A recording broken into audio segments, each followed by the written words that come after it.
Hi, my name's Jake Parker, and I'm from Columbus, Nebraska.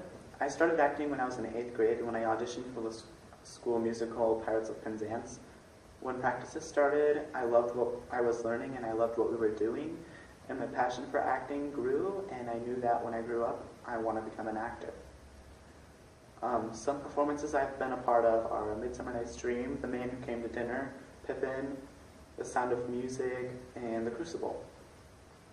Some actors that I look up to include Josh Hutcherson, and an actress that I look up to is Anne Hathaway. I look up to them because they inspire me to reach the level of acting where I can touch the lives of audiences in a positive, meaningful way. And to be able to do that is amazing. I'd love to be able to do that. I also looked up to the older kids in the theater during school because they encouraged me to go for it, try my best, and audition for more shows, so I did. And I love it, and I just want to keep going. I want to go to the American Academy of Dramatic Arts because I want to go to a professional acting school where I can get the best training that there is. I want to grow as an actor, not only an actor, but I want to grow as a person and show everybody what I'm capable of. I want to prove to myself that I can do this, that I can follow my dreams, and that's what I want to do. That's why I want to go to American Academy of Dramatic Arts. Thank you.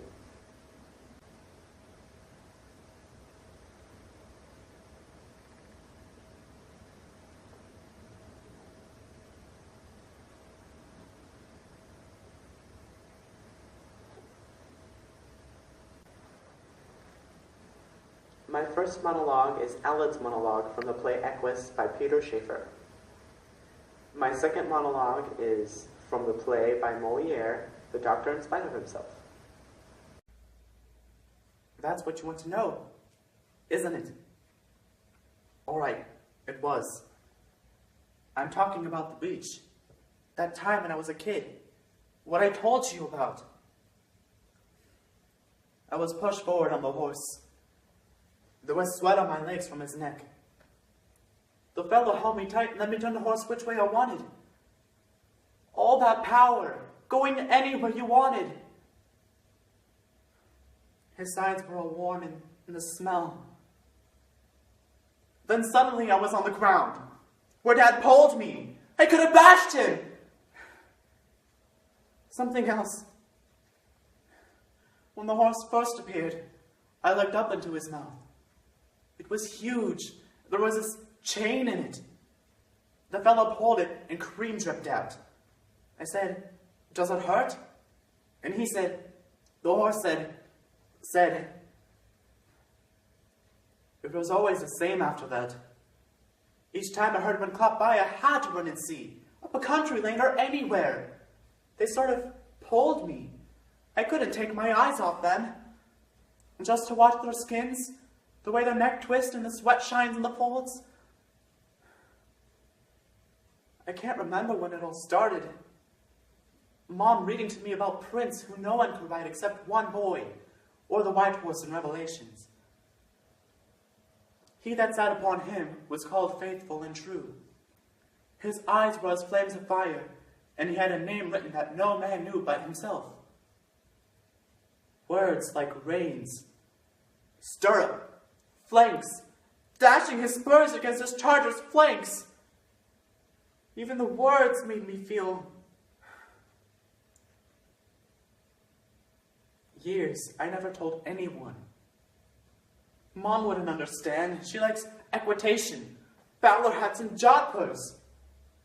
My grandfather dressed for the horse, she says. What does that mean? The horse isn't dressed. It's the most naked thing you ever saw. More than a dog or cat or anything. Even the most broken down old nag has got its life. To put a bowler on it, it's filthy. Putting them through their paces, bloody gymkhanas, no one understands. Except cowboys. They do. I wish I was a cowboy. They're free. They just swing up, and then it's miles of grass.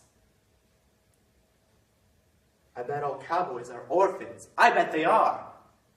No one ever says to cowboys, receive my meaning. They wouldn't dare. Or, God, all the time.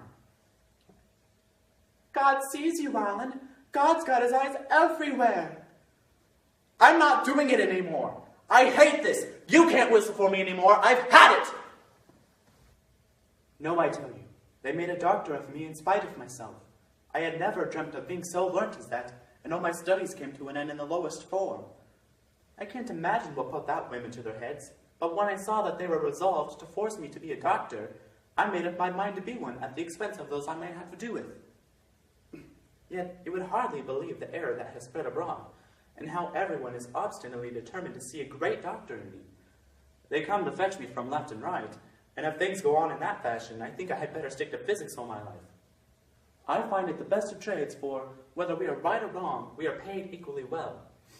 We are never responsible for the bad work, and we cut away as we please in the stuff we work on. A shoemaker in making shoes can't spoil a scrap of leather without having to pay for it, but we can spoil a man without paying 1 farthing for the damage done. The blunders are not ours, and the fault is always that of the dead man. In short, the best thing about this profession is that there exists among the dead an honesty, a discretion that nothing can surpass, and never as yet has one been known to complain of the doctor who had killed him.